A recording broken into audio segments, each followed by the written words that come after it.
U.S. military.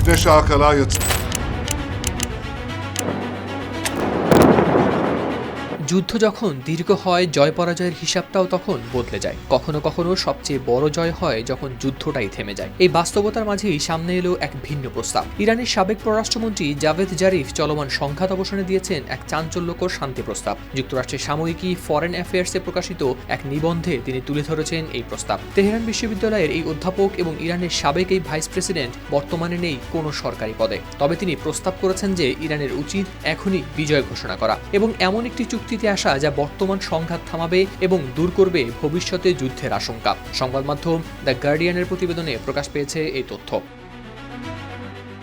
শুনতে অবাক লাগলেও জাভেদ জারিফের যুক্তিগুলো বেশ কৌশলী। তিনি মনে করছেন যুদ্ধ আরও দীর্ঘ হলে ক্ষতি বাড়বে অর্থনীতি, মানুষ, ভবিষ্যৎ সবকিছুতেই। তাই এখনই যদি বিজয়ের ঘোষণা দিয়ে একটি চুক্তিতে পৌঁছানো যায় তাহলেই সম্ভব সংঘাত থামানো। জারিফের দেয়া শান্তি প্রস্তাবে রয়েছে কয়েকটি গুরুত্বপূর্ণ শর্ত।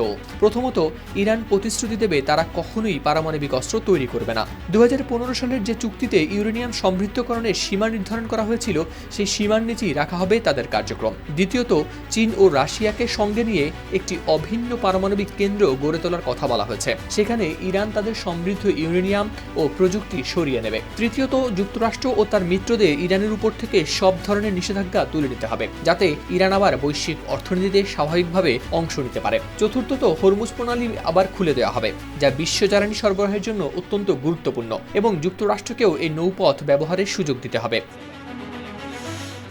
আর সবচেয়ে বড় বিষয় একটি অনাক্রমণ চুক্তি সই, যেখানে ইরান ও যুক্তরাষ্ট্র ভবিষ্যতে একে অপরকে আক্রমণ না করার প্রতিশ্রুতি দেবে। এই প্রস্তাব শুধু কাগজে কলমে নয়, এর পেছনে রয়েছে রাজনৈতিক বাস্তবতাও। বার্তা সংস্থা অ্যাসোসিয়েট প্রেস এপি জানায়, ইরানের শীর্ষ নেতৃত্বের সবুজ সংকেত ছাড়া জারিফ প্রকাশ করতে পারতেন না এই নিবন্ধ। সংস্কারপন্থী প্রেসিডেন্ট মাসুদ পেজিশকিয়ানকে নির্বাচিত করতেও বড় ভূমিকা রেখেছেন তিনি। তবে এ প্রস্তাবে মার্কিন প্রশাসন কেমন সাড়া দেবে তা এখনও স্পষ্ট নয়, কারণ জারিফ ট্রাম্পের ঘনিষ্ঠ বন্ধু স্টিভ উইটকফ এবং জামাতা জ্যারেড কুশনারকে ভূরাজনীতি ও পারমাণবিক বিষয়ে একেবারে মূর্খ বলেই মন্তব্য করেছেন। অথচ গেল 28 ফেব্রুয়ারি ইরানে হামলা শুরুর 48 ঘন্টা আগেও এই দুইজনই ইরানের সঙ্গে চালিয়েছিলেন আলোচনা। হাওলাদার শামীম, RTV।